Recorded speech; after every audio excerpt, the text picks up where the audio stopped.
Passholder Appreciation Days are back. So we take a look at the benefits. And the Halloween Horror Nights full reveal is here. This is episode 571 of the unofficial Universal Orlando podcast.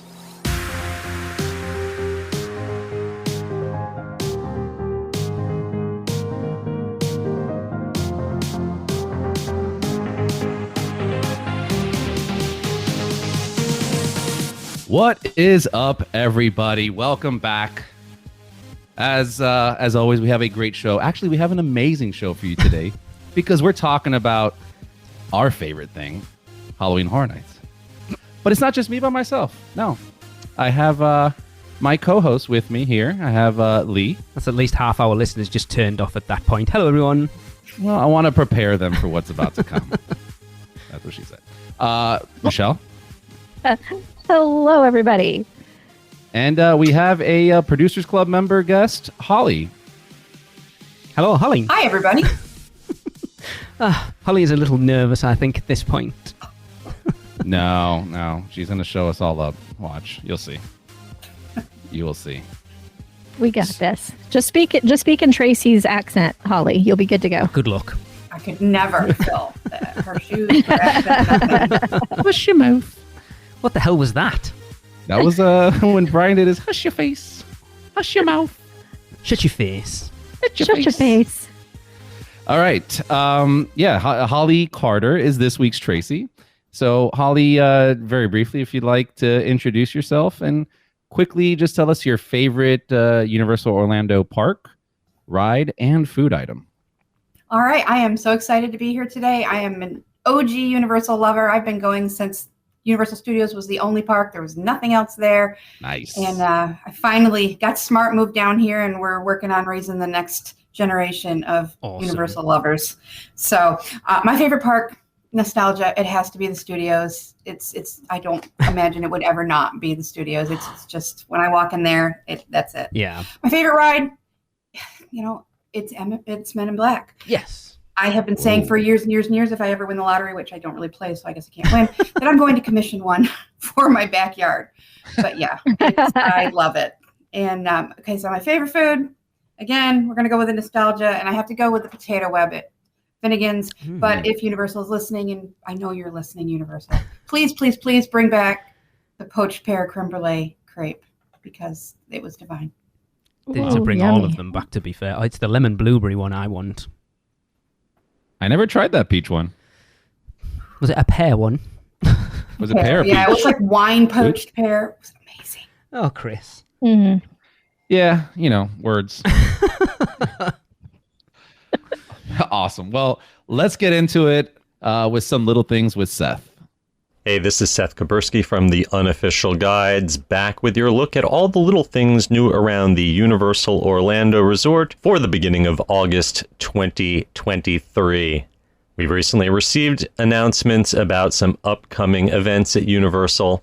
If you're a Universal Orlando annual pass holder, I hope you are able to get a reservation for the UUOP night on August 26th. If so, I will see you there. Park will be open a few extra hours for annual pass holders, and there might be some special entertainment, food, or merchandise available. And at the beginning of 2024, Rock the Universe will return on January 26th and 27th of next year. All right, let's hop inside Universal Studios Florida, where construction work on the left-hand entrance turnstiles is still ongoing, making for quite a mess when guests are trying to get in the mornings. The big little news recently is the release of the new park map for Universal Studios Florida. Say goodbye to Production Central because that land, which has been around since the opening of the park, is no more. Believe it or not, the Transformers ride and Hollywood Rip Ride Rocket are somehow now part of New York. What? And the Today Cafe, which was originally part of Hollywood and then was relocated to Production Central, is now back to Hollywood. By the way, speaking of Hollywood Rip Ride Rocket, that roller coaster will get a much-needed refurbishment from August 14th through the 18th. Though unfortunately, that is not long enough to completely tear down and rebuild the track.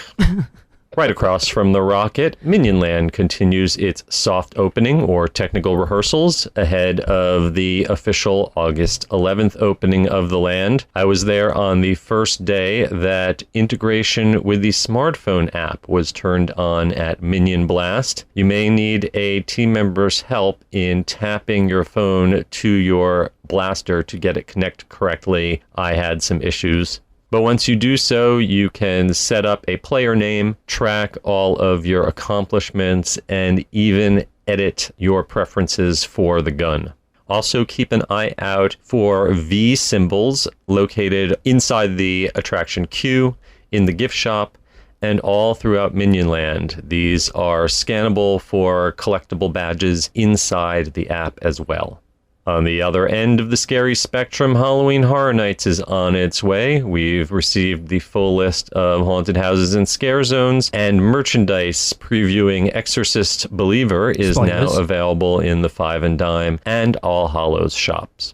One interesting piece of news, it doesn't look like the scare actor dining will be returning. All right, heading over to Islands of Adventure. In Jurassic Park, I rode the river adventure and noticed that the Ultrasaur in the lagoon at the beginning of the ride is still out of commission with a big refurbishment wall around where he should be. I also noticed next door in Skull Island that the Reign of Kong attraction is now opening 30 minutes after the park opens. However, the queue tends to open about 15 minutes after park opening. I still recommend trying to be on one of the first trucks that dispatches of the day because the queue there tends to back up. Backups were less of a problem for me the other day at Hagrid's, where I was lucky enough to experience only a 35-minute actual wait in the standby line. Wow. My best advice is to hop into line for Hagrid's between 11 a.m. and noon. That seems to be the most consistent time for the wait time to dip. Also in the Wizarding World, I was happy to see that the final screens in the Forbidden Journey attraction look sharper and brighter than I'd seen in a while. But unfortunately, the big branch of the Whomping Willow was not currently whomping. And a final little detail I was thrilled to see as I exited Islands of Adventure, the rocket-powered mailbox, which you can actually use to have U.S. mail delivered, was missing for many weeks, but has now returned looking better than ever.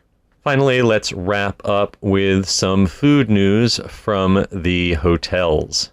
I recently had a very enjoyable dinner out at the kitchen at Hard Rock Hotel, and I'm happy to report that strolling tableside magicians have returned there on Wednesday and Friday nights from 6 p.m. to 10 p.m. The Kids Can Cook has also returned on Monday and Thursday nights, where kids can make their own pizza dishes.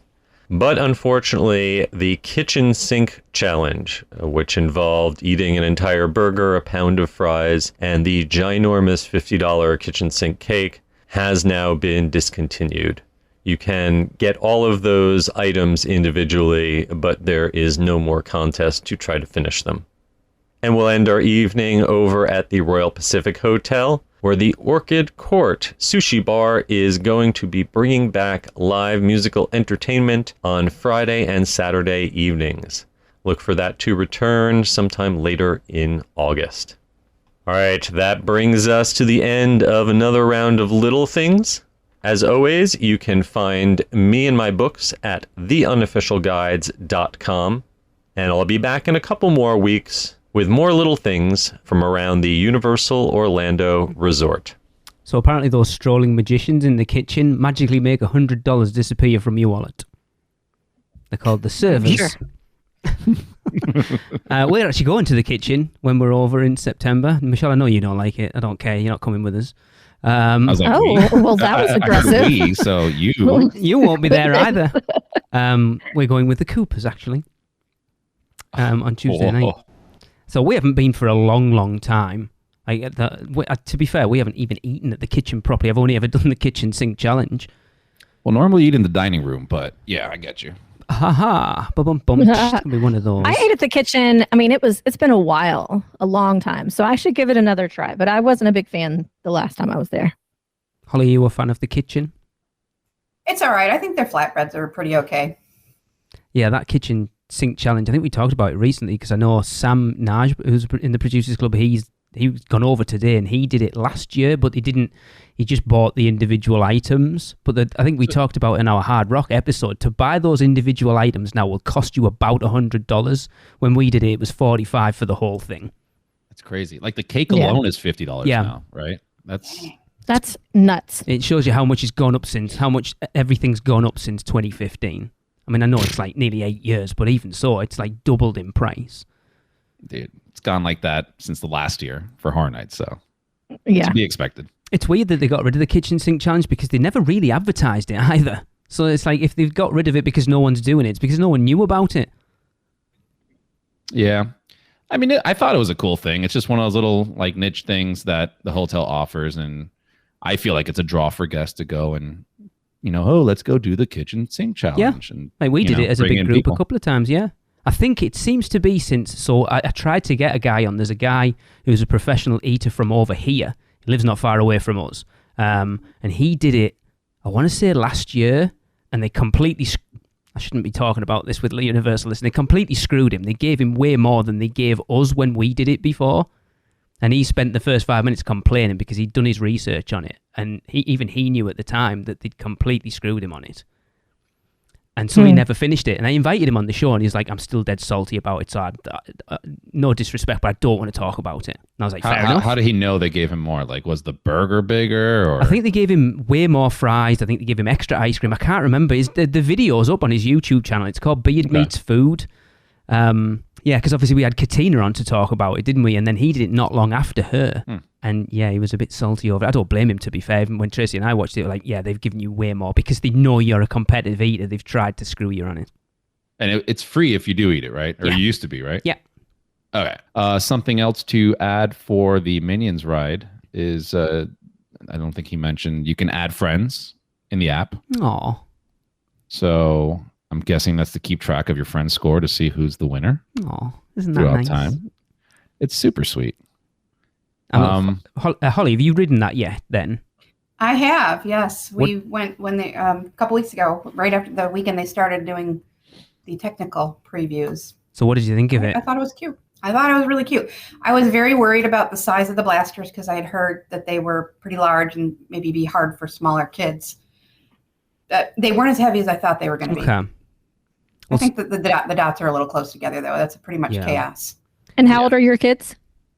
Well, my oldest is 25, but my youngest is. He may be okay with a blaster. I think he'll be okay. He's like 6'3". Yeah. But the other two are 11 or 10 and 12. Okay. So I'm not so much worried for them, but I have friends that have younger kids, and I was thinking, but I was happily surprised it wasn't as heavy as I thought, and I guess they're also giving the little toy ones to the really little kids who aren't going to realize they're hitting things anyway. Yeah. So That's the one we're going to give to Lee when he comes down. Shut your face, you. Yep. It's funny, actually. I have a review from a child that I'm going to play in 2 weeks' time.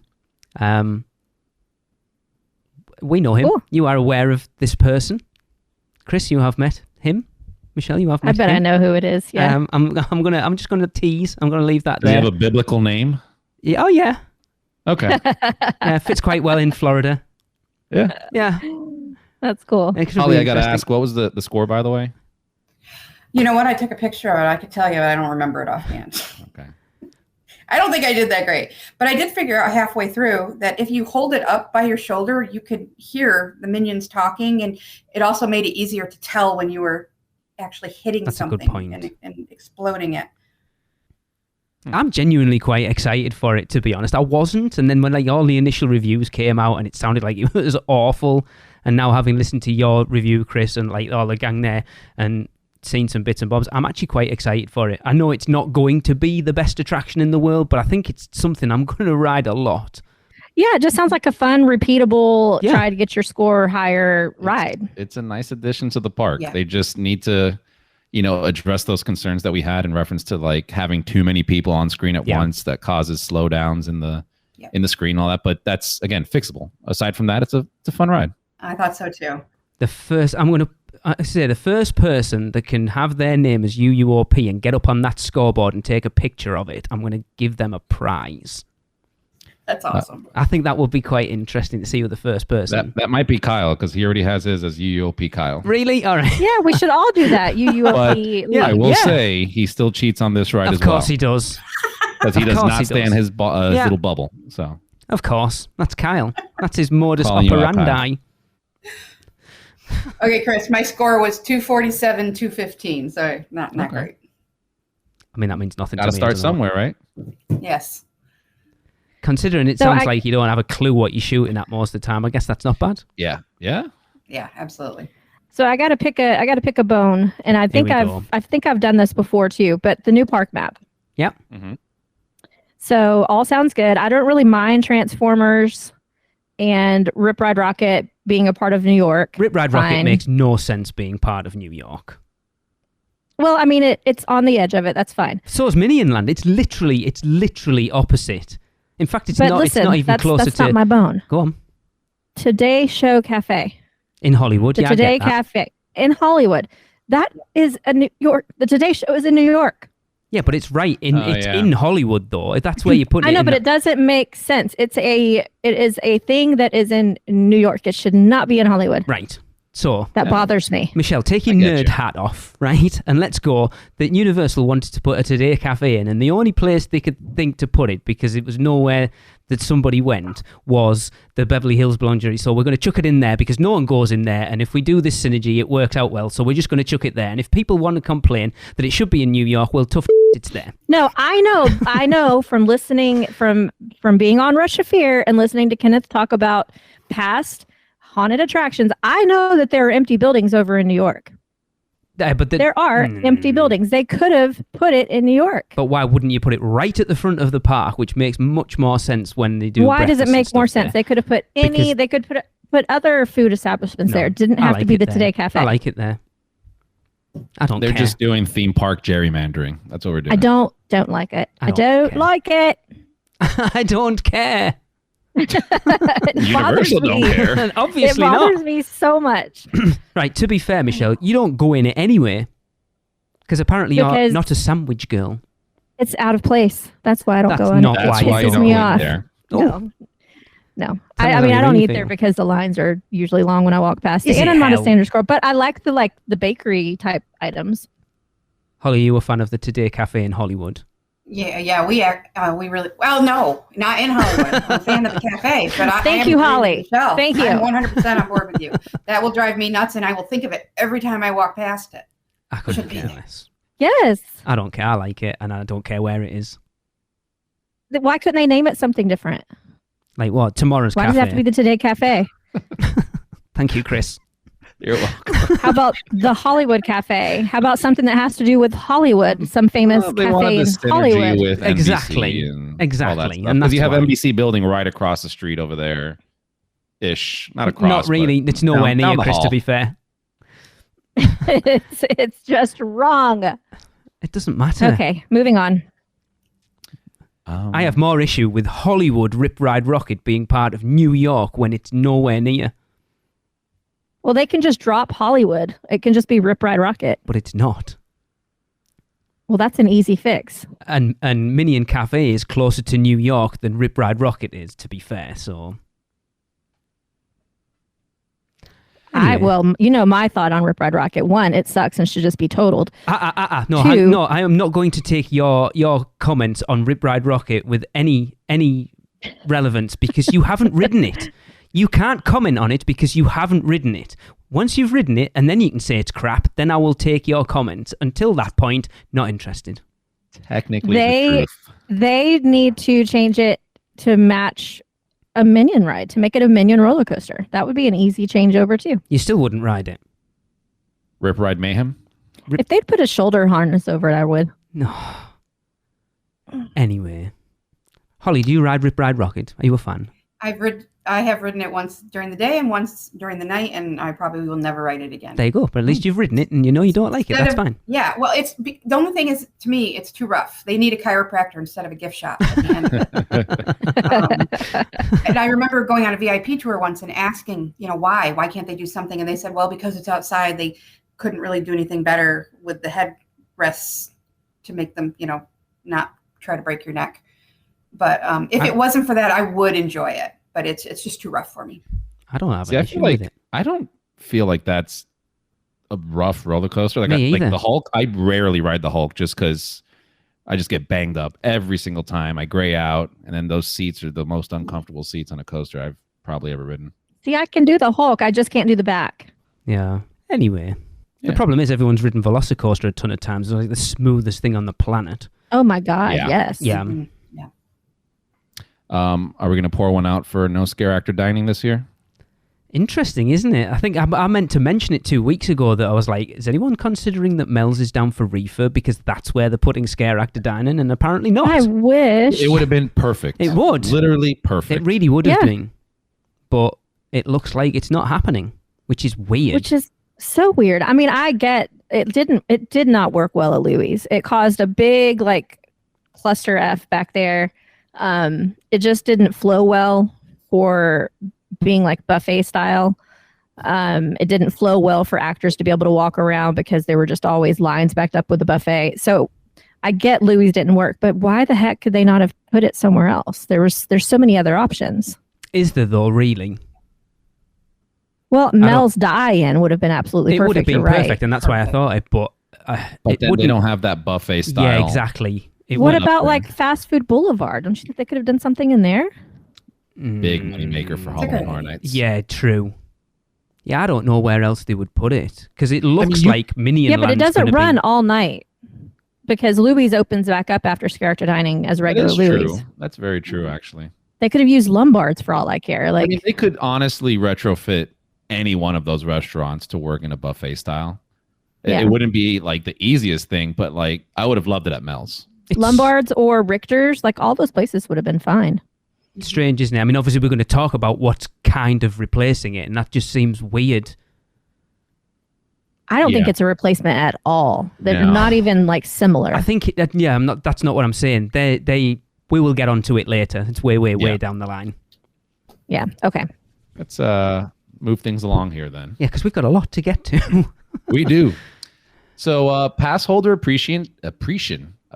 Appreciation Days are back and will take place from August 15th through September 30th. Yes. Here's what you can expect. Oh no. As Seth said, Passholder Nights has returned.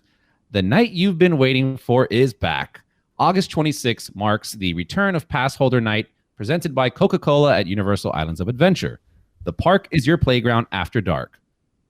But within 30 minutes of tickets going live, Universal announced, "We're sorry, this event is at capacity.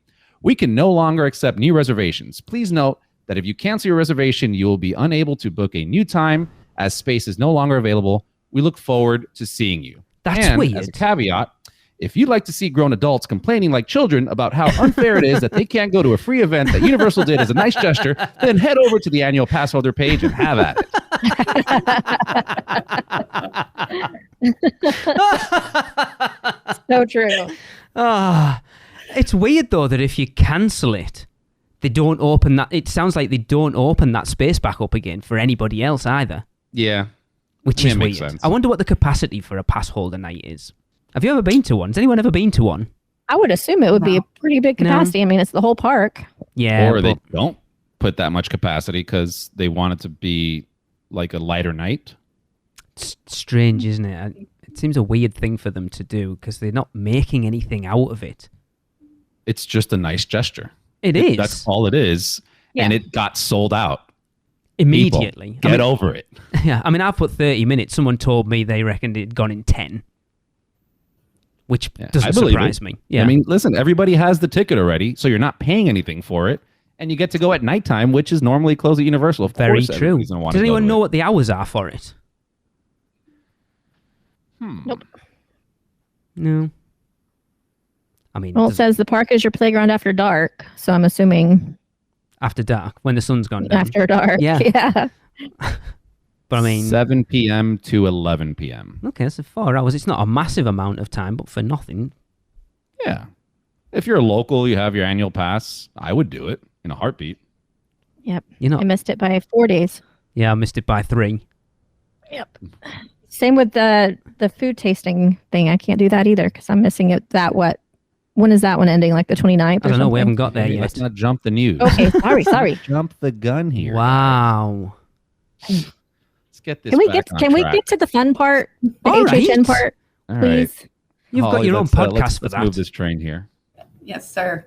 Annual and seasonal pass holders can enter Islands of Adventure through an exclusive entrance from 8 a.m. to 2 p.m. from August 15th through September 30th, 2023. To use the entrance, go to the marked turnstiles at the exit of Universal Islands of Adventure and present your valid annual or seasonal pass with photo ID. Yeah, because when we were over last year, it was Passholder Appreciation Days. We got to do studios, so this year we'll get to do islands, which is pretty cool. Just as a refresher, didn't this happen before? And the lines were longer here than the regular lines, so people complained about that and just started using regular lines. I mean, to be fair, don't you just always jump in the shortest line no matter what? Yes, you Yeah. do. But thanks, guys, for the free line.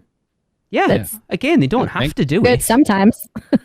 Yeah, we used it quite a few times when we were over in September last year. There was never anybody in it because the one at Oh, good. studios is kind of tucked away around the side, so you have to go out of your way to use it. That's the only problem.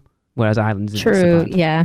Cruise past the regular lines. Get in on the action even faster with exclusive pass holder savings of 30% on select express passes for studios and islands.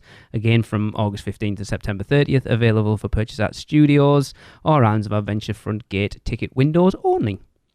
Okay. It's a pretty good perk. I wonder if that counts for horror nights too. Probably not. I doubt it. I doubt it, but it doesn't say exclusively daytime. It doesn't. Exclusive You're right. passes for use at studios and islands. Yeah, that's true. Yeah, but I'm it says assuming that's not studios and islands, HHN. doesn't it? Yeah.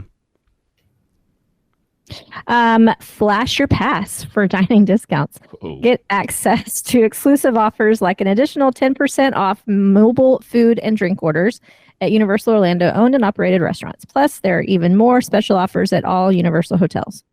Don't we always get this? Yeah. It's weird.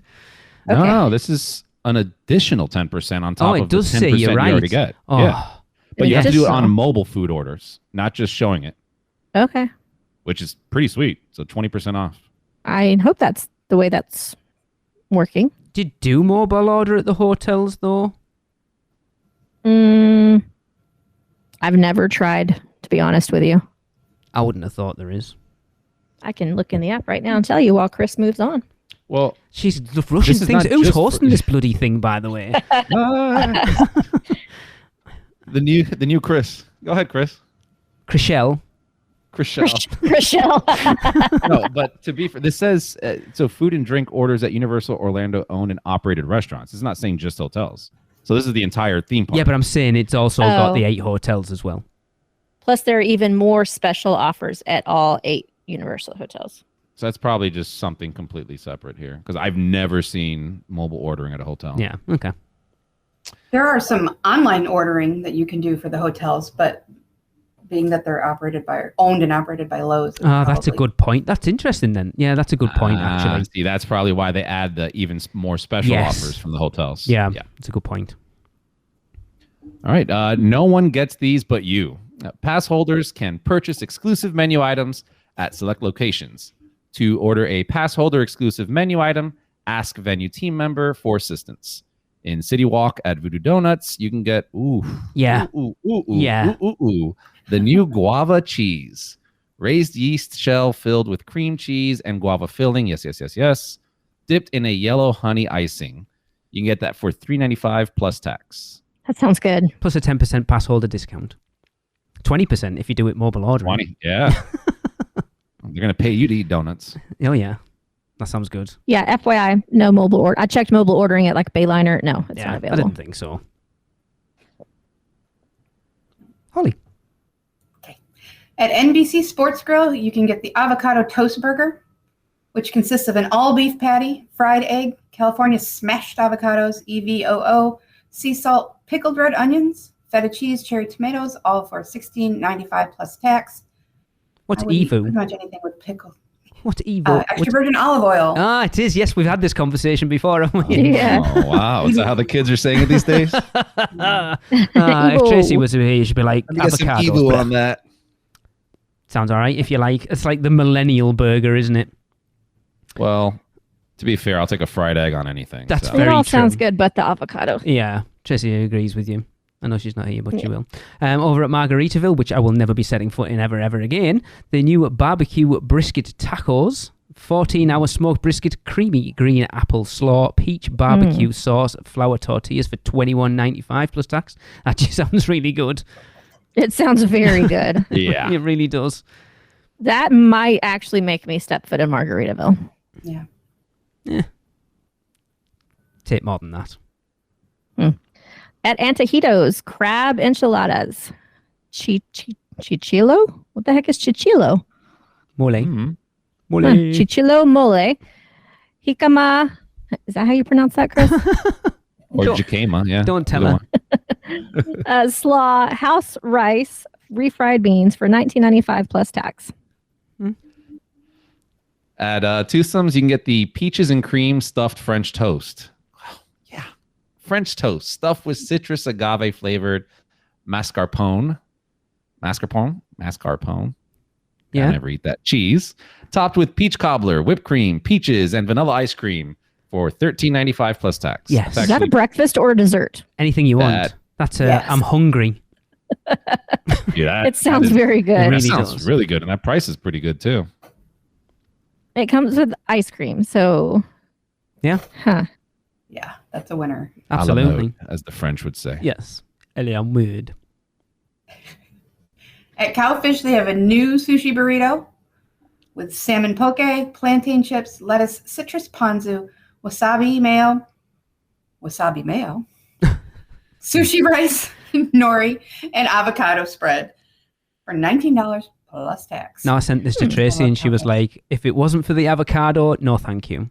Well, you can get that out. When we're not going to Cowfish now, because apparently Vivo took precedence, so I had to cancel my Cowfish reservation and rebook for Vivo instead. A sushi burrito sounds good, but I would need it without the Sushi. seafood. Yeah. Sushi burrito just sounds like Can an they make- abomination to food. Can they make a cheeseburgushi burrito? Probably. Ooh. Yeah. Isn't that just Okay. like the cheeseburgushi burrito? Cheeseburger. Burrito. Yeah, Cheeseburgerito. cheeseburrito. Over at Universal's Great Movie Escape, if you're going there, probably not because most people don't bother, is the perfect pear margarita, the El Jimador Blanco tequila, pear syrup, sour and fresh lime juice for $14.50 plus tax. Probably some of the best cocktails in City Walk is at that place. Really? Oh, 1,000%. Yes, I think that's the only thing that's going to keep that place open. And like they don't want to even advertise it either. Well, that's because they got to get you drunk after your experience so that you don't just sit and talk crap about it. Makes it That's seem it. like you had fun. Well, here's the thing: you need people actually going to it, Exactly. and they don't even have that. So Okay. it was really sad last time we were there. Wow. Huh, sounds like a great place for a nice quiet meetup. Mm-hmm. City Walk carts, dockside, shoreline, and riverside. Bacardi cherry, passion fruit. I cannot Jesus. talk. Passion fruit puree. For some reason, that's hard to say. And blue curacao topped with tonic and Sprite for $14.50 plus tax. Yeah. Yeah. Heading into Universal Studios Florida at Lombard Seafood Grill, you can get the new lobster mac and cheese, and that's going to have seashell pasta, sherry cream sauce, Maine lobster, not the side one, herb parmesan topping, and that'll be for $24 plus tax. Yeah, that's the substitute. It's not the substitute lobster, it's the main one. It's the main one, yeah. Yeah. At Finnegan's, the Maloney Stack, half-pound all-beef burger, braised short rib, beer-battered onion rings, and ale cheese sauce, served with wedge fries for $19.95 and tax. Yes. Absolutely. Yeah. Yes, I think I Wow. could even get Tracy in to eat that. You got to pound one of these right before Horror Nights and then just live in the bathroom the rest of the night. That doesn't sound Tracy the vegetarian is going to eat the Maloney stack. You are kidding me. Apparently, she has eaten more beef since she's been in Korea than anything else. She is eating things that she has never, ever eaten before, apparently. And she's going to come back Wow. a changed woman. Moving over to Islands of Adventure at Confisco Grill. This said new, so I took new out because they've been here every Passholder Appreciation Day at this point. The Wagyu beef sliders. They are Wagyu beef sliders on brioche buns with bourbon, bacon, jam, cheddar cheese, arugula, and garlic aioli, served with truffle fries for $18.95 plus tax. Num num. They're there every I time. may actually try this. I've never tried these here yet. I like a slider. I love garlic aioli, so. Okay. I don't really know what it is, if I'm honest. Bourbon yeah. bacon jam sounds good. Just makes me think of Brian. What, bourbon? Yeah. Or the bacon? No, the bourbon. Oh. Okay. Eagle Rare Bacon Jam. At Mythos Restaurant, we have the zucchini fritters. Cretan herbed zucchini fritters served with a cucumber tomato salad and tzatziki sauce. Oh, I love tzatziki. $12 plus tax. It's not bad if you're into that type of thing. Yeah. Over at Cafe 4, you can get the plant-based fettuccine alfredo. That's going to have creamy vegan fettuccine alfredo with chicken. How is this plant-based? Is the Vegan chicken plant-based? fettuccine alfredo with chicken, God knows. It's just the fettuccine plant base. That's weird, isn't it? That's very weird.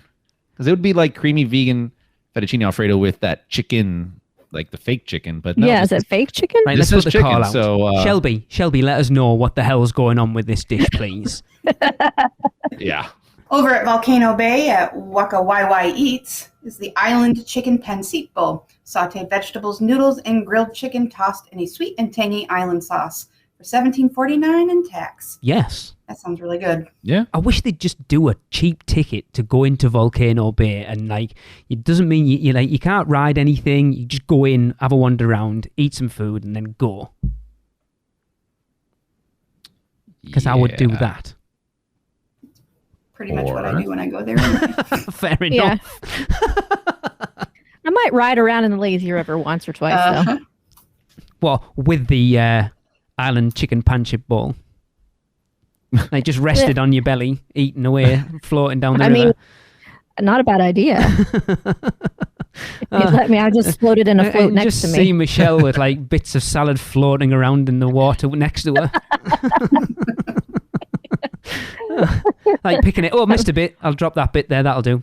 10-second rule in the pool. It's fine. Chlorine cleans everything. Yeah, exactly. 100%. Okay, finally at Starbucks, we have the cookies and cream cold brew. Cold brew with a touch of vanilla, topped with a sweet cookie cold foam. Okay. That is a tall for $5.49 plus tax, grande $5.99 plus tax, venti $6.49 plus tax. Venti means 20. That was You're just for so you, Chris. smart. Yeah, I know exactly where you're going with that. God, how much what's is better there? than a free collectible art print? 2 free collectible art prints. Pick up the first art print beginning August 15th at the UUOP Lounge in Islands of Adventure and the 5 and Dime at Universal Studios Florida. You're going to roar when you see it. So Jurassic Park then. Oh, I wish I could get it. Collectible art prints. That's cool. Interesting considering we've gone from buttons to magnets to art prints. Dude, I'll take it. Yeah. Yeah. If any of our lovely listeners want to grab me one, I would love you forever. Forever? Yeah, forever and ever. Annual and seasonal pass holders save 45% on hotel stays during UOAP days. Skip the traffic and play until the park closes. Catch a late dinner and then finally unwind at your hotel with pass holder only resort rates. I mean, I do that. I don't need to stay on site to be able to do that. You will also receive 50% off Wizarding World of Harry Potter personalization services such as engraving, embroidery, embossing, and more with each qualifying same-day purchase at participating locations inside Universal Studios Florida and Islands of Adventure. You like the next one?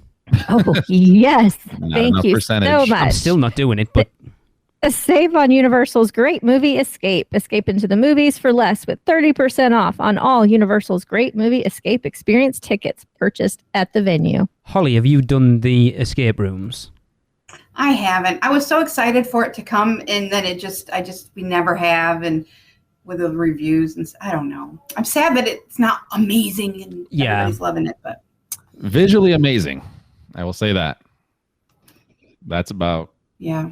It seems like what you were saying earlier, Chris, that its days aren't are very much numbered. I can't, when they're already giving, it hasn't even been open a year and they're already giving pass holders 30% off during Appreciation Days.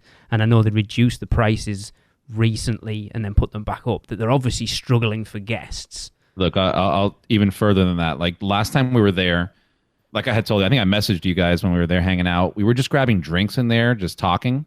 And we were there for about an hour. And maybe one group came through that entire time. Wow. This is in the evening. Like, yeah, the prime time. Should be prime time. Yeah.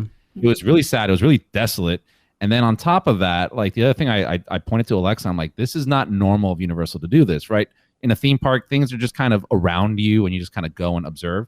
They have these giant, huge, come check out Universal Escape, like in the middle of everywhere. Like you'd have to go around the sign to keep on walking through City Walk. Like they're just trying to shove it down your face. It's a sign. It's a sign. It is. Big sign. Yeah, a big sign. Yeah. Very good. Right in there. Buy any Amazing Pictures photo product in Universal Studios Florida and receive another of equal or lesser value for free from August 15th to September 30th. Does that mean you can get the annual photo package? But I think this is like an actual print. It says photo product. It says photo product, not photo package. I don't know. I won't be buying anything in there anyway, so it doesn't matter. Power and seasonal pass holders can be the first to the fun with early park admission at Universal Volcano Bay up to 30 minutes prior to park opening on select dates from August 15th through September 30th, weather permitting, of course. Plus, pass holders receive a 10% discount on cabana and premium seating rentals. Woo, because that 10% is going to make all the difference to the price of those cabanas. I just can't wait to get in there 30 minutes earlier. Well, you haven't been for a long time, have you? Me? Yeah. No, and remember I mentioned we just renewed our passes and just added Volcano Bay. So yeah, we're trying to get a trip in there before Horror Nights. We'll see. Okay. If not, I mean, the weather here in Florida it's going to be cold, hot till January. Yeah, so it looks that way. I mean, to be fair, that's a good thing to do pre-HHN. Like you just go, as if you're not a huge water, like if you're not going to do the water rides and stuff, if you're just going to go in and chill. Oh yeah. That's a great place to just go chill with your drinks and then go do HHN that night. Blah. Starting August 15th, pass holders can purchase an exclusive Coca-Cola Freestyle souvenir cup for $17.99 plus tax while supplies last. Okay. Yeah. And starting August 15th, 2023, pass holders can purchase exclusive pass holder merchandise while supplies last. I sent Tracy the picture of the bucket hat with, I think it's got a churro and a donut and something else on it because I'm like, she's going to be all over that. And she was like, yes, I'm buying that when I come over. Tracy loves her bucket hats and a pass holder one, yes. So I'm guessing that's getting bought. Instacart. It's just, there's so much. Again, I say it's so much about Universal. They really do give a lot of benefits to their pass holders. I mean, yes, a lot of them are buy this thing with a discount or whatever, but it's still, they don't have to do it exclusively for pass holders because they're not making as much money as they would do if they just put it on like those pass holder menu items. If they just opened it to everyone, potentially they would make more money off it. So it is good still, the amount of stuff they do for pass holders. Yeah. I mean, there's still a bunch of freebies on here too. Yeah, like those art prints is awesome. Like, you know how people went mental for the magnets and the buttons for sure. Mm-hmm. Cool. I hope the second one is a Halloween Horror Nights one, by the way. The second what? Oh, nice. So there's two prints. They said there was two prints. One starting on August 15th that you will raw when you see it.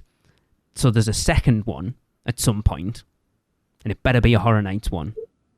I want it to be of Dr. Oddfellow. Absolutely. Well, speaking of, we can't get there yet. We're getting there. I thought I was going to say you were calling Tracy Dr. Oddfellow at that point. No. Yeah, speaking of. I was going to jump over a bunch of bits here. But let's go into one of our favorite things to do. It's PC birthdays. I'll say it now before we get there. There's all these people that Holly will have no idea who any of these people are, but let's go. Okay, it is birthday time, folks. Wow, we've got a few here. Oh, there's a few names I recognise as well. We are going to kick off with the beautiful and gorgeous and one of my favourite people and their best huggers, and the best gigglers in the world. It is the lovely Holly Cotter's birthday. Happy birthday, Holly! That's ironic, isn't it? Happy birthday. Happy birthday, Holly. Happy birthday, other Holly. That was quite ironic, to be fair.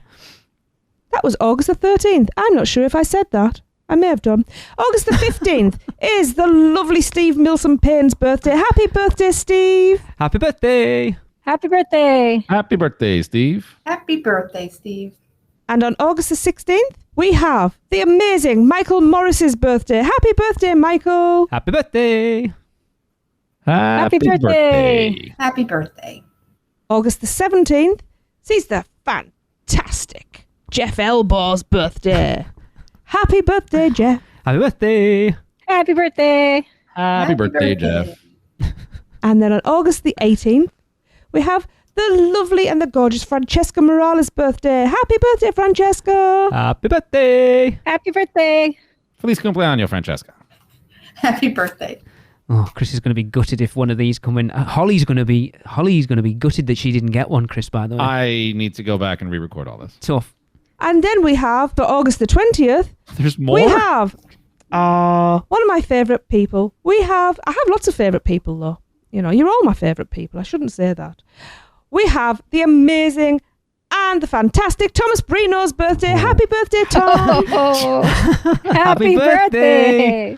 Happy birthday. Happy birthday, Tom. Oh, I can't do it. great. I know. I hate this. And also August the 20th is gorgeous and lovely Brittany Asbell's birthday. Happy birthday, Brittany. Happy birthday. Happy birthday, Brittany. Happy birthday. And finally, bring up the rear, but quite happily so, is the, Pardon?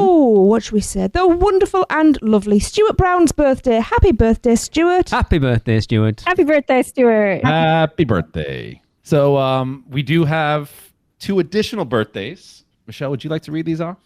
Sure, yeah. So these are new members that have joined since Tracy was away. Unfortunately, Tracy's sick, so we couldn't get her to record them on the fly. So here we go. On August 17th, we have Guy Timmis. Happy birthday. Happy birthday.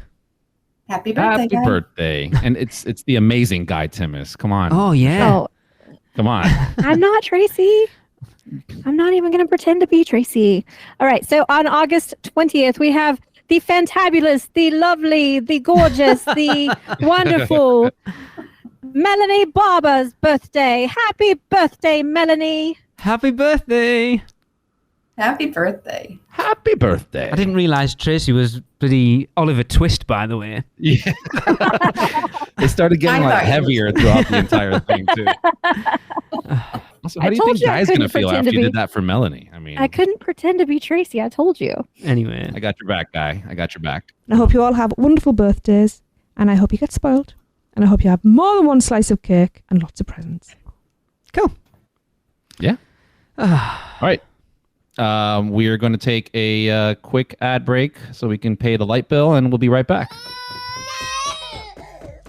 Man, we need a vacation. Oh, I got this.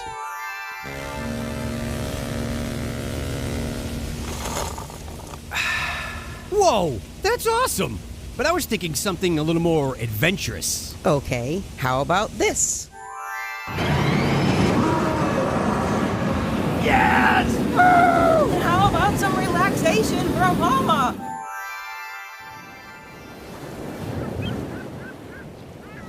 Oh, perfect. Wait, how did you do that? Easy. Portkey Vacations. For your next vacation, let Portkey Vacations take away all the guesswork and stress of planning. From air and hotel to theme park tickets and everything else in between, they've got you covered. Just visit PortkeyVacations.com and touch the Portkey to get started with your free, no-obligation quote request. With just one touch, and Portkey Vacations will magically take you wherever you want to go.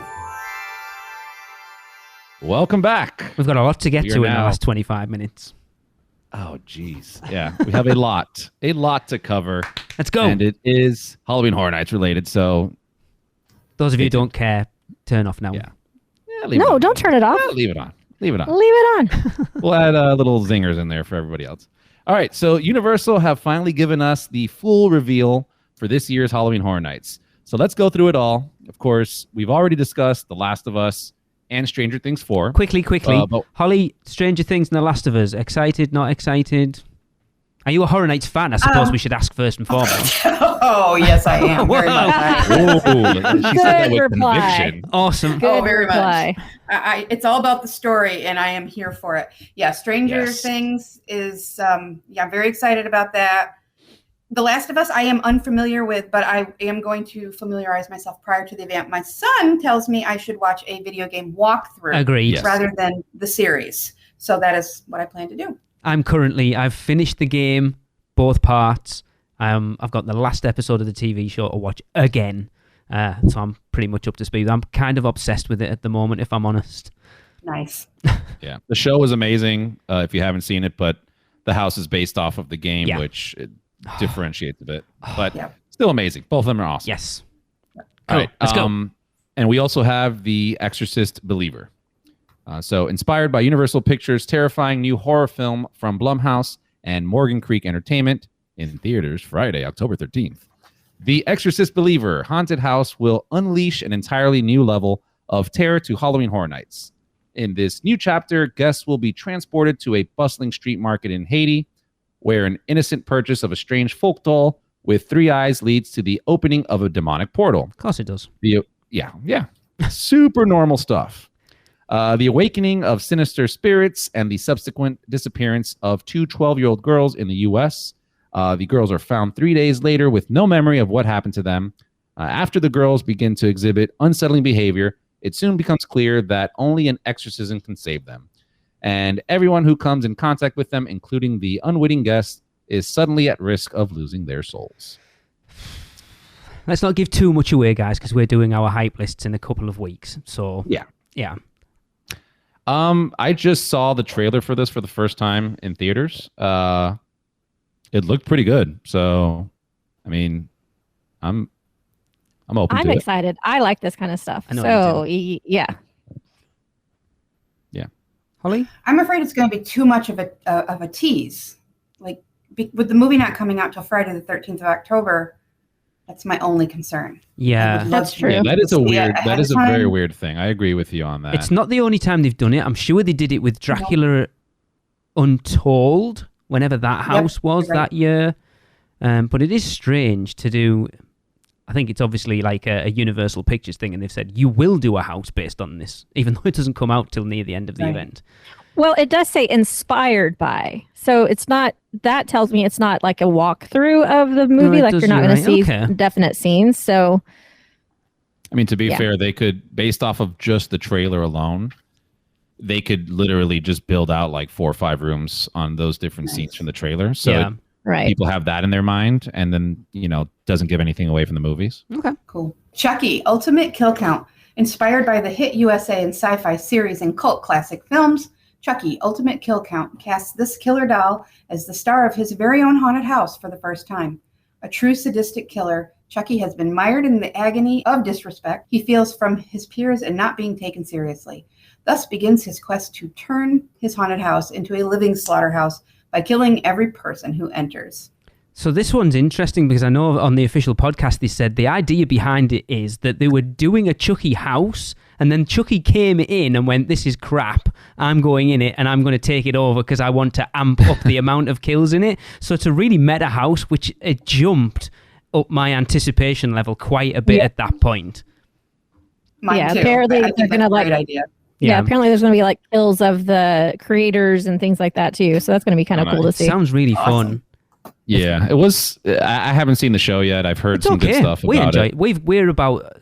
I think Tracy left before we had a chance to finish the first season, so I think we've got 2 episodes left. It wasn't bad. Yeah, I'll give it a shot. But either way, I mean, I in my brain going 20 years now, I'm like, they had to have done a Chucky house, and apparently they haven't. So I'm kind of interested to see how they have do this. though. Yes, Kenneth said, didn't he? I know Kenneth mentioned that they did. Yeah, on Rush of Fear. Yeah, it's weird how they've said this is the first time he has his own house. Did he do it by himself before, or was he with somebody else? No, apparently. I don't know. What have we got next? So, Universal Monsters Unmasked. lurking 60 feet beneath the bustling streets of the City of Light, the dank catacombs of Paris house a much darker secret. The all-new haunted house, Universal Monsters Unmasked, takes guests down into the infamous burial grounds, however you want to pronounce that, where every corner and crevice overflows with millions of skeletal remains and even more sinister secrets deep within the catacombs. Universal's most notorious creatures, the Phantom of the Opera, the Hunchback of Notre Dame, Dr. Jekyll and his deranged alternate personality, Mr. Hyde, and Dr. Jack Griffin, aka the Invisible Man, is in every room. Apparently, you just won't see him. Also, lie in wait as they bide their time and seek vengeance against guests after opening the catacombs to public visitation. These desperate and dangerous fiends have become filled with a rage toward guests navigating the twisted tunnels of the underground labyrinth home. It is here in the darkness where they hunt with these trespassers and where the sounds of guest screams will go unheard. Super excited for this one. Me too. Not even necessarily the Universal Monsters part of it, just the Catacombs of Paris part of it. Yeah. I like the Jekyll and Hyde stuff. So I haven't seen, the only one of them I've seen is The Invisible Man. I do plan on watching them all before we come out. But this You didn't see The Mummy? Because you had little Jekyll and Hyde in there. The Tom Cruise Mummy. No, I haven't seen it. But I mean, as far as like the original Universal Monsters films, the only one of these I've seen is The Invisible Man. Okay. So I want to go back and watch all the original ones. They're all like 45 minutes apiece, right? Surprisingly enough, no, they bloody aren't. One of them's about 2 hours long. I was surprised. Holly, are you a Universal Monsters fan? I am, and I have to tell you, when I initially went to the Monsters maze last year, I was so disappointed because the vampires and everything. I just thought, this is going to be great. And it wasn't. Took them a little finagling. They got it right. And it was just absolutely amazing. And I'm so excited for this one because I think every time they learn more about how to present them. Yeah, because I wasn't particularly bothered about the first one at 2019. It was way, way down my list. But then last year's was phenomenal. Well, from a set piece perspective, it was just out of hand. Yeah, they keep getting better and better. So I can't wait for this one. So Chucky was at Halloween Horror Nights 2009 in a haunted house called Chucky Friends Till the End. There you go. Interesting. Somebody didn't fact check. Yeah. So that's all our IPs, isn't it? Yeah. So we got 5 IPs, have we? So it's 50-50 again this year then. Yep. So let's go on to the original houses. First up, we have Dr. Oddfellow's Twisted Origins. Your soul is a price he's willing to pay. You won't be able to resist going inside Dr. Oddfellow's menacing menagerie of twisted oddities. But the price for you and your friends is steep. The cost of your souls to feed his immortal power. Just going to say the story they have for him. Yes. Just amazing. The way they weaved it into the lore of Horror Nights. Yeah, without amazing. If you haven't heard it, go do a little research. This isn't the podcast for that, but listen to Rush of Fear. Listen to Rush of Fear. I'm sure they covered it in depth. But we better get to see like undead. Like undead's not the right word, but Jack before he was dead. Basically, I want to see Oddfellow kill Jack and stuff him in the box in this house. Well, he did kill Jack at one point. That's what I'm saying, but I want to see it in this house. Because it's all tied into the law. That's why Jack became like undead because of Dr. Oddfellow's blood, all the rest. There's like a whole, the story's because he was, so Dr. Oddfellow had found a skull that had immense power. That skull allowed him to search through the zodiacs to get immortality. And then when he killed Jack, right, Jack scratched him and some of that immortality blood got on him, and that allowed Jack to come back in 2000 when he killed Dr. Oddfellow. And now we're figuring out how Dr. Oddfellow's back. Clever. Because Jack killed him last time, and that's why he was wearing Dr. Oddfellow's clown jacket. Okay. Right? That year, I forgot what year it was. Not Jack's pants. He was wearing Oddfellow's jacket, which was super cool. And now we're going to find out how he comes back. So But he does have his staff. That's Oddfellow's staff, apparently. Yep. The Cane of Souls. Yes. And Dr. Oddfellow's fingerprints are all over this event this year. Oh I yeah. love this. You know, one of Yeah. the things that I was super interested, I think they hinted at it, and I don't know if it's like, if that's what it is, where they said Oddfellow has kind of changed like who he was over the years. So I saw them hinting at like him being Fear. Is that what I'm Okay, I supposed to haven't. assume? No, I haven't heard that. Yeah, I saw one thing where they're like, yeah, he took the shape, like the form of Fear, and you know how Fear has his lantern and all that Yeah. stuff, so he's able to control them.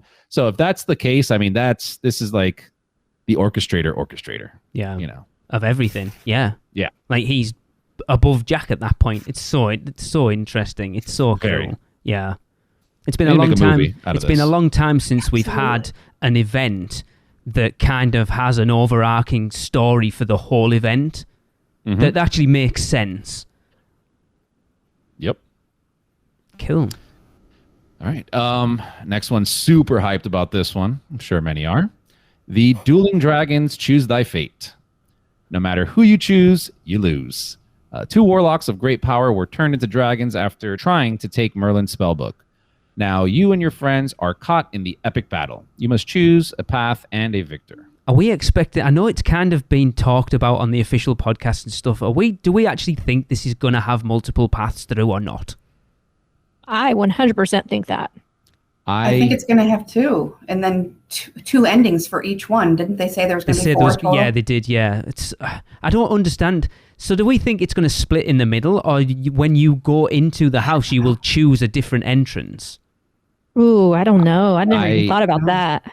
I personally don't think it's going to be two split houses, just because it would be, I don't know where they would put that, because then you'd have like two tiny houses. Yeah. I think it'll be, I mean, just going based off of how the queue was for Dueling Dragons, and that's not an indicator, but you had this whole one line, and at the end you split. So maybe at the end, after going through this you get to choose. journey, Yeah, okay. you get to pick, and then Okay. you have maybe 1.5 rooms or something like that, That of makes sense. something being separate. Yeah. But it still makes it a different house in a sense.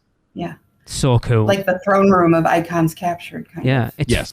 it's funny. So I've recorded a Ride That Made Me with Blake Braswell that's going to come out while we're in Florida. And me and Blake actually had a conversation about doing a split house during that episode. And like Universal will never do it. They couldn't possibly figure it out. And now this has come out. I've had to edit that episode a little differently now because they kind of looks like they are. That's funny. Yeti, campground kills. Yes! Yeti or not, here they come. You and your friends are about to venture into a 1950s campground overrun by huge, menacing Yetis who rip apart anyone who gets in their way. You must flee to the Ranger Tower to escape. But I've heard that there's not only going to be huge ones, but babies too. Yes. Yes. I hope they That's look like pretty little cool. ETs. Everybody knows how much I loved Yeti at 2019. This has some big boots to feel. Feel? Feel? Apparently. They're gonna feel your boots. Yeah, I love that house, and if this is even half as good as that, it's going to be amazing. Yeah. I hear it's going to be I kind of like a comedy, a bit of a comedy. Well, apparently the last one was, element but I to it. don't remember that. But I don't either. Well, I mean, when they did that kill with the arm through the, that was so good. That yeah, wasn't kind comedy. That was Yeah, freaking no, awesome. I get it. I get where cheesy you're coming horror from. movies, like Yeah, B-sides. B movie. Yep. Yeah. Yeah. Did you go through that house, Holly? I did. I loved it. I So thought it's one good. of my all-time It favorites. was awesome. Just yeah. That was my last House of Halloween Horror Nights 2019 at like what time was it? Like 1:30 in the morning. There was nobody else around us. It was so Yep. awesome. Yeah. This one's interesting. I'm still not sure how to feel about this one. So The Darkest Deal. Fame is fleeting, fear is forever. Blues musician Pine Straw Spruce will have to face the music after meeting with the Collector and trading his soul for musical glory. You and your squad learn the terrible price of fame. I'm going to say this is not the greatest house in the world. It's just a tribute. Did you ever dance with the devil in the pale moonlight? I'm not quite sure what to make of it right now. Me neither. Yeah, probably. I mean, it's a classic music-heavy. storyline, Yeah. but like, how does it translate into a house? I can't figure that out. No. Well, I mean, it's basically the guy selling his soul to the devil to have the glory, and then obviously every one of those stories always comes back where the devil comes and takes his soul back, and you die. And they can kind of make it like, brutal in that aspect, but they'll probably have some musical aspects in there, and kind of get you going, similar to like the Weekend House that had music going. Obviously, completely different sets of music, but this could be their music house. Yeah. Oh, for sure is. Yeah. Oh, without a doubt. Yeah. All right. Bleed for the Blood Moon. Blood Moon Dark Offerings. In a colonial era village, moon worshippers witness a blood moon at their fall festival. They take it as a sign to hunt down any non-followers, including you and your hashtag Scream Squad. See, this kind of feels a little bit like Chupacabra last year. Yeah. Yeah. I imagine it's going to be similar. This doesn't really intrigue me. Really? Like, I don't know. It just seems very flat, and I could be wrong, but it just seems very flat and just kind of like, Like I agree with that. Sometimes these can be the creepers, though, can you? Go in thinking, it's going to be a bit, and then just blow you away, which it could well do. Yeah. Because you go in with no expectations. Yeah. I hope so. I hope I'm wrong. Yeah. I think this one might be a gore house, to be honest with you. Probably. I think so too. Yeah. Maybe they'll flesh it out a little more and make it a little more interesting as we get closer. That's the I thing. think I'm just jaded from Coven last year, where it's like, the offerings and sacrifice of blood and this, and then you had that. That's true. Scare Zone that was also terrible. I forgot the name of that one with Conjure the Dark. Like that all reminds me of this, so that's what's turning me off. But again, they could go a completely different direction. Yeah, I could be wrong. Okay. I mean, let's be honest, a really good set of houses this year with a lot of potential there to be one of the best years. Oh, yeah. I'm so glad you're coming over, Lee. Oh, tell me about it. Yep. Yeah. And on top of that, just like we mentioned earlier, this overarching story on everything, especially coming now into the scare zones, it's looking to be good. For real. Yeah. So along with those houses, we also get 5 unnerving scare zones. As the sun sets on Universal Studios Florida and ominous clouds fill the sky, Dr. Oddfellow steps out of the Halloween Horror Nights past to fill the streets with hordes of taunting scare actors in 5 all-new scare zones where Dr. Oddfellow will lure you into Halloween Horror Nights with a promise of immortality.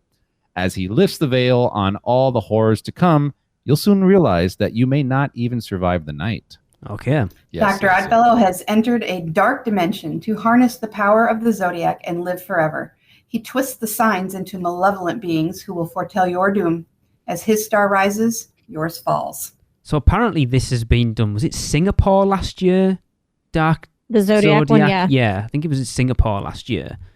So, yeah, it sounds like, I know we didn't get to see it, but the 7 Deadly Sins from like 21, 22, 23, whatever that year was, sounds like that kind of. Is this in Hollywood? Or is this in New York? It's in Hollywood. It's in Hollywood.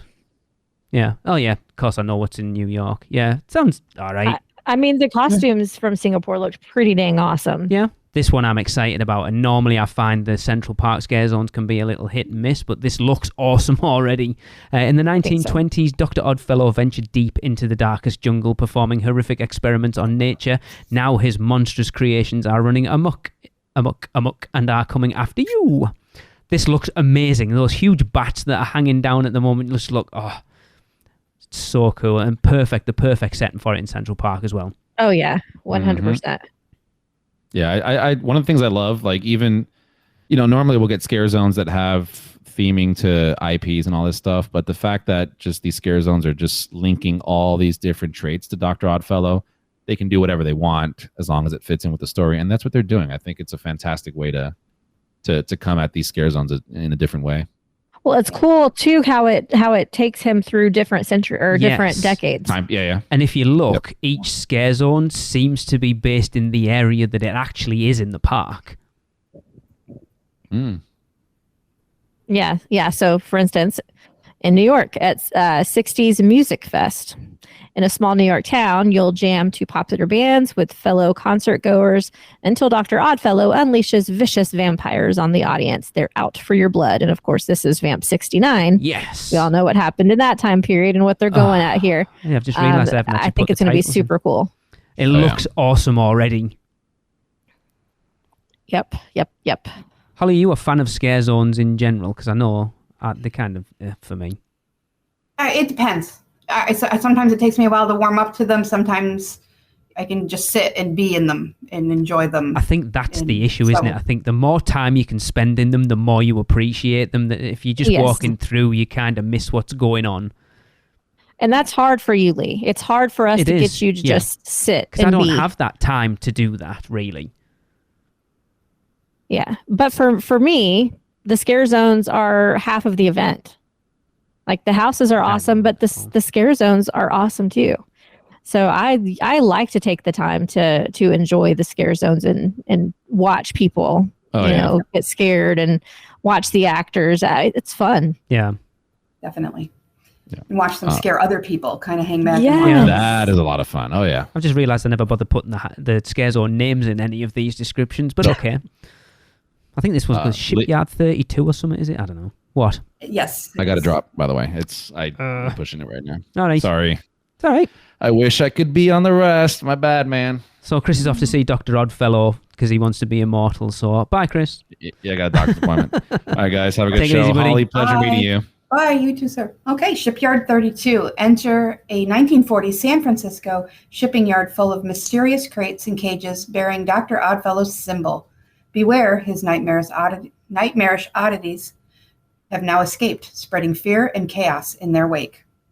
See, I think this should go down really well where it is because, again, it fits into that San Francisco area perfectly. Definitely yeah. Perfect location. Yeah, and I always find the San Francisco scare zone to be a little...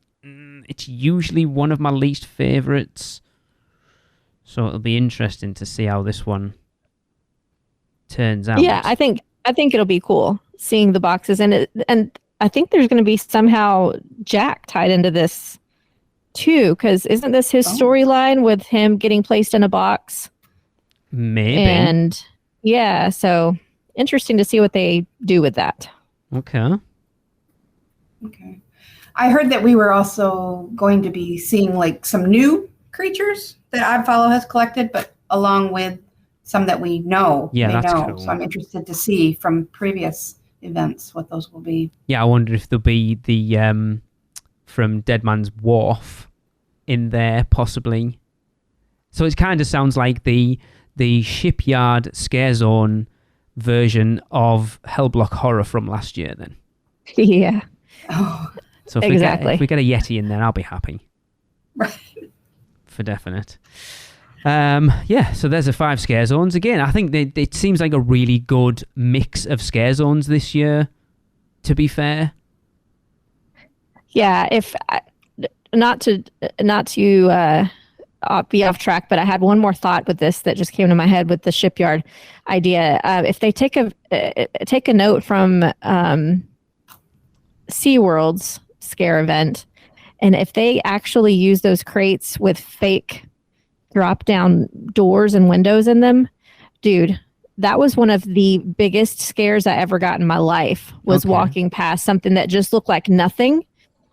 And I was like standing right next to it, and all of a sudden, the door dropped down and there was somebody screaming at me. They could so do this in that scare zone. Okay. That's cool. But right? yeah, Like things That popping sounds out of boxes. that's what she said. This might turn out to be a really good scare zone. I think they all will, to be fair. I think they all will. Vamp 69 is the one I'm probably looking forward to the most because it looks amazing. Oh, the jungle one. It does. Yeah, this is interesting. Yeah. Go on. So going on to the show, interesting, because we've only got one announced, but guests can enjoy the all-new, disturbingly entertaining show, Nightmare Fuel Revenge Dream, that features a new dreamer confronting the creature that's been turning her dreams into nightmares. So we're going with a female dreamer this year, and it does say all new, so that'll keep everyone happy that was whinging that last year's was very similar to the year before. Mm-hmm. Yeah. I like it. I enjoyed it last year. Honestly, we saw it 3 times, and I loved it. Did you really? Yeah. Raymond and I went to Wow. see it, and then we saw it on the 4 of us, and then we saw it on our RIP tour. So yeah, I saw it 3 times last year. I liked it. Okay. I mean, there's semi-clad women. What's not to like? True. I mean, I like it. I like it too.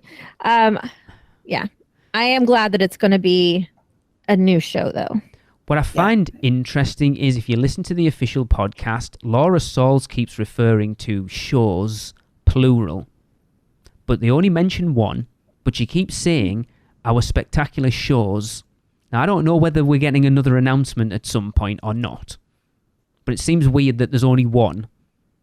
When was the last time they only had one show at Halloween Horror Nights? Right. And they almost need those multiple shows. I agree. People eaters, yeah. Yes, for definite. Yeah. So it would be interesting to see what happens. And there's so many venues for it. They could do it in the Animal Actors. They could set up the stage in front of Central, the Lagoon. Yeah. They could. I've been begging for years for them to do the horror makeup show. So here's one for you, and I've just thought. So the stage that's been set up in New York for Vamp 69, that a lot of people are like, are we going to get live performances on here? Are they just going to be? Are we actually going to get a show there? There's a stage. I would imagine it's going to be like the Sweet Revenge, where it's kind of like a couple different ongoing things, and vampires attack, and possibly. But I mean, it would be cool if it was an actual show, because there's not a ton of room. No, there isn't there for people just stand and watch. Especially when you're about to tell us what's happening next there as well. Yes, let's talk about that. While shopping the latest Halloween Horror Nights merchandise and treats in an all-new tribute store, guests can enter a mysterious New York City comic book shop and experience the tribute to terror by stepping into the pages of this original, terrifying horror comic book. This sounds awesome. Yeah. So we got the tribute store going back to New York. But a comic book shop, interesting. Like last year's was really good on paper, the whole Ghost Train thing, but it as an actual store, it didn't work. I agree. At all. I loved it. I loved the idea behind it, but it didn't work. Because if you walk past something and they were like, oh, I want that, you had to go all the way back round because there was no way to backtrack. So this will be interesting to see this. But yeah, I guess I was surprised that they put it back in New York because I didn't think they were going to. So I wonder if the Jurassic Park one will be open for a bit longer. That's my hope, because I want to see it before they take it down. There's no reason for them to close it at this point. No, they could leave it open until it's time to close it for Christmas. If that's where the Christmas one's going to go. See, that's the interesting thing now, isn't it? It seems weird to me that they've closed 3 shops down on Hollywood Boulevard to do the tribute store there and then move it back over for Horror Nights into New York. Like, maybe we're going to get 2 tribute stores a year then. Maybe the New York one will be the seasonal one, and then we'll have something else in Hollywood every now and again, whatever, like the next time, like Jaws anniversary or whatever it might be, maybe. Kong or something like that. Yeah, my only thought is that the New York City comic book shop, like the comic book idea, I don't see how that ties into to the Dr. Oddfellow thing. Not that everything has to, but it's such an overarching theme. And then there were like comic book shop. I don't see the connection. Well, you'll see when you get there. Yeah. In about 3 weeks. Oh, I can't believe it's that close. I'm not ready. I haven't even got my wife back yet. All right. Guests can enjoy a drink at the Red Coconut Club, as it will once again transform to the Dead Coconut Club, donning a new theme and menu. What theme do you guys think it's going to be this year? Dr. Oddfellow. Mm-hmm. I don't know. But what do you think it's going to look like? We didn't even get in it last year because it's only open on Horror Nights nights, and it's like when Horror Nights is on, I'm in the park. Right. Yeah. So I don't know. Doesn't it open a little bit before Horror Night starts though, like 5-ish? I don't think so. Huh. But even that's so, the only way I'm going to see it. Scream at that point. Very strange. I have no idea what the theme would be other than just like stuff about Dr. Oddfellow too. But then that might be getting to be a little too much, Dr. Oddfellow. I don't know. Can there be too much though? No, I agree. I'm not convinced yet. I wouldn't mind having a Stranger Things themed. Oh, Michelle, that is too much. Why is that too much? Because they always do everything Stranger Things. Get over it. They've done nothing Stranger Things. What do you are mean? You talking about? Cabana Bay, anyone? That was just a photo op. Doesn't matter. They still did it. Everything. Oh my God. No, they didn't. It's too much. It's too much Stranger Things. It's only for 12-year-old kids. You are pushing your limits. I know, there, buddy. I'm trying. I do like that they must have been listening to me because I've been complaining about this for years, that I want Universal to push Horror Nights out out of Universal Studios Florida and into the rest of the resort like they do for the holidays, and they're definitely doing that this year. Yep. Anyway, so when guests want to take a bite out of the horror, they can enjoy a monstrous menu of all new food and beverage items, including, are we ready? Bloody campground poutine. Yes, please. Never had poutine. Always wanted to try it. El Pastor Torta, whatever that is. And sour apple pie funnel fries, in addition to returning fan favorites like pizza fries. Dude, I'm going to tear up that apple pie funnel fries. Sounds great.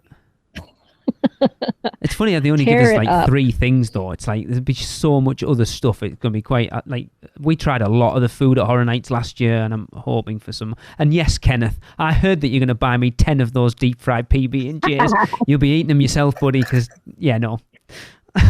I literally Maybe you just got a really bad one. I laughed out loud when he said that. It was hilarious. Oh, yeah. We've got some fun stuff for everybody coming out for Rush of Fear. Just a little hint, but we can't do any kind of announcements until we know what's happening with all the food. I own the podcast network and I don't even know what's going on. Nope. Shocking. It's shocking. Secret. Usurping of power. It is. Secret. Anyway. New this year, Peacock's Halloween Horror Bar will feature themed libations with an ominous nightclub vibe, photo opportunities, and more. I'm assuming this is going around the sort of outside of Lombards by the looks of it. Oh, you think? It looks like there's like trusses up and stuff all the way around from like the side where Shea Alcatraz is and up round where Bruce is and along that waterfront. So I would assume it's going in there somewhere. Ooh, that's cool. Because I think that Weekend Bar did really big business last year, and obviously they've wanted to keep it on again. It's Peacock themed, so the Peacock. Look, I'll listen to your bloody podcast. I don't really drink, so it doesn't really bother me. I was hoping it'd be indoors somewhere where we could go and sit and cool off for a bit. It might be. It might be Lombards and the outside portion. Who knows? Oh, that'd be cool if it was indoors too, yeah. We shall see. Here's the one we talked about earlier. For those dying to experience this year's killer food and beverages before the event even opens, Taste of Terror will offer guests an exclusive preview of the select items that will be featured at Halloween Horror Nights select nights from August 10th through August 26th, starting at $160 plus tax. Yeah, no thanks. I mean, the fact that your alcohol seems to be included obviously is why the price is so high, because it's only open for about, is it like 6:30 till 8:30? I think it's not a long time. Like 2 hours, yeah. Yeah, it's not long at all. It's an interest. So this is what we were talking about earlier, that it's like, this to me is their replacement. And I know, Michelle, it's not a replacement for Scare Actor Dining, but they're not doing Scare Actor Dining, so they've realised they need to make money from something elsewhere, and this is what I meant as a replacement. So we're doing this to still make some money on the food outside of doing Scare Actor Dining. But it's weird that it's not during the event. My fear, not so much a fear for myself because I wouldn't be going anyway, but my fear is that this is a replacement for some type of the media, that because usually they do like a preview of food for all of the media guests that come.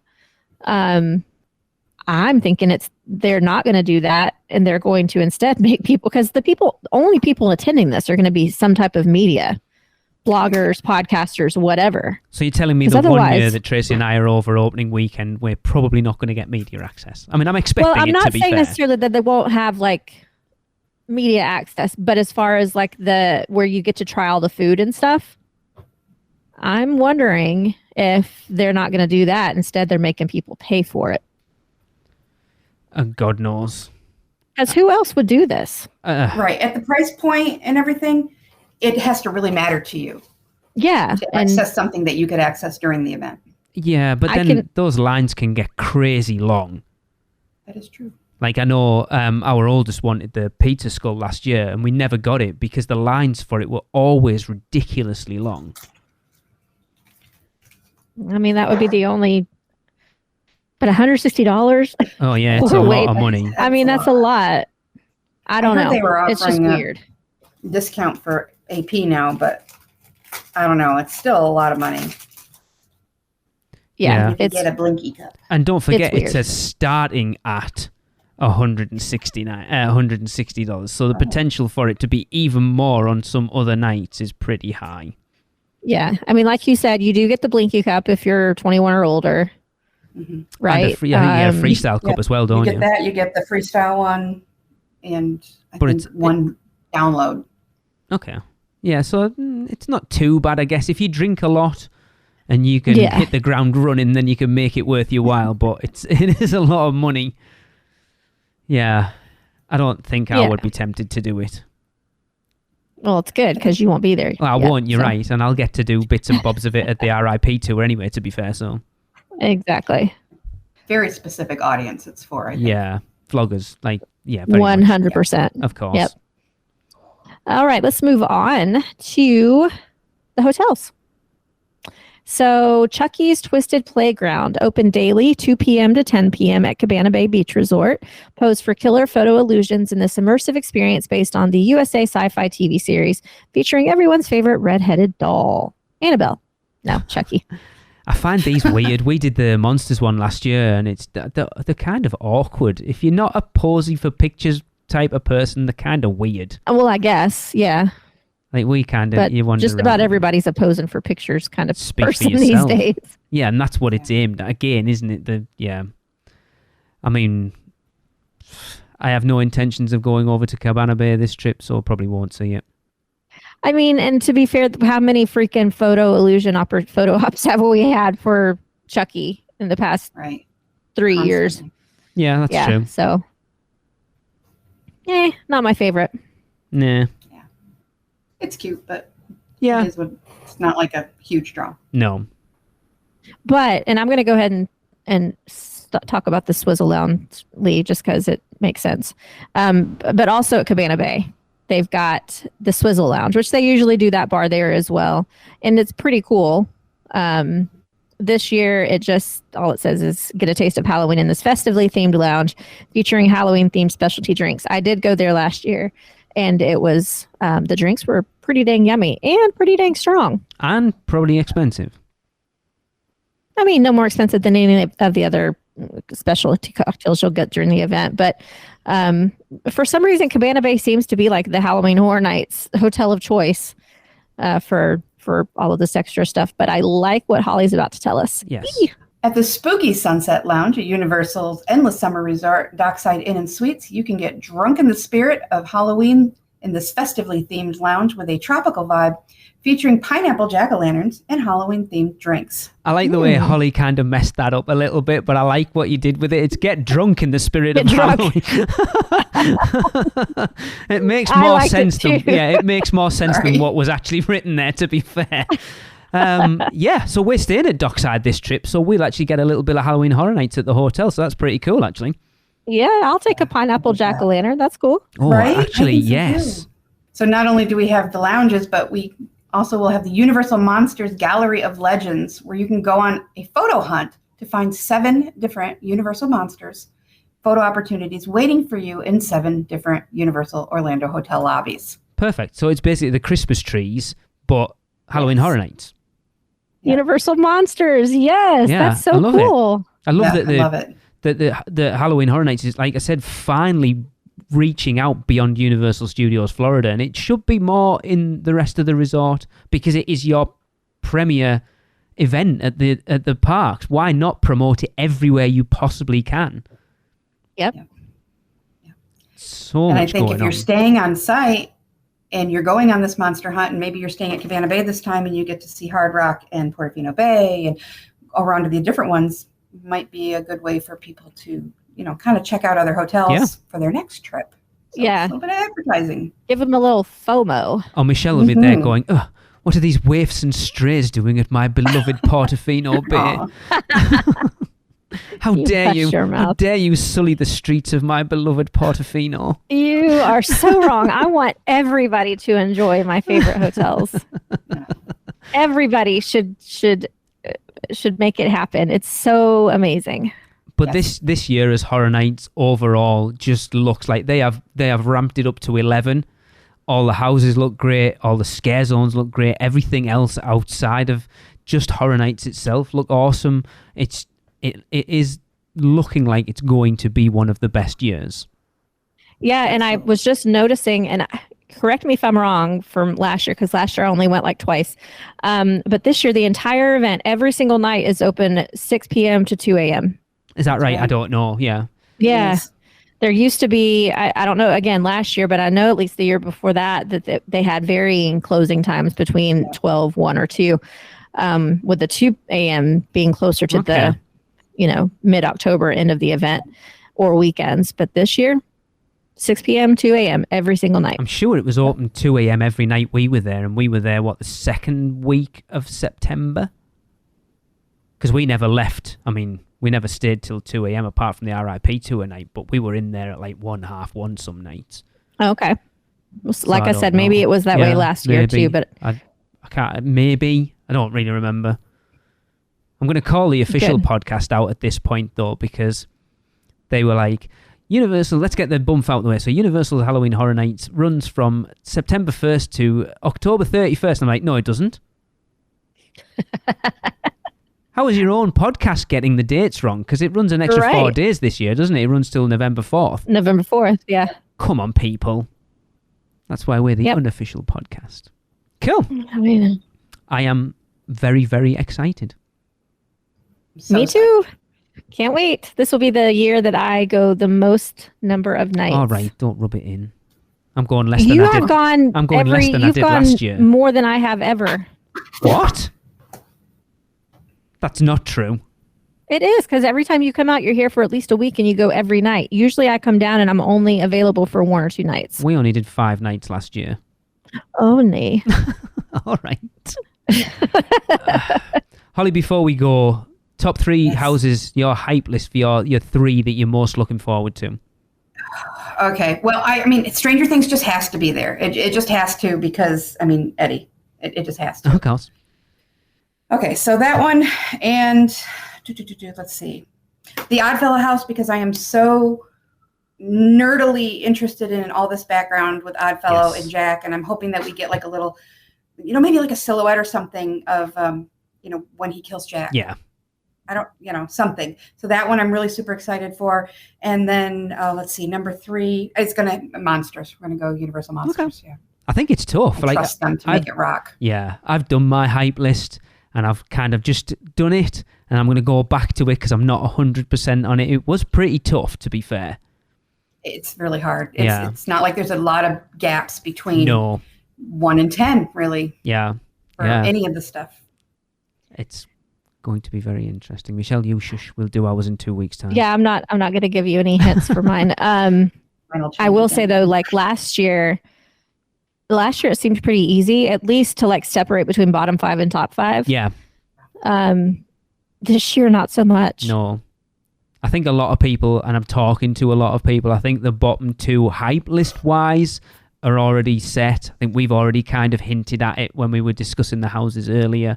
I think what will be people's 9 and 10 on the hype list at least. But hopefully that'll change. I said I could totally sit here and talk myself in and out of changing those 3 that I just said. Of course. Easily. Yeah.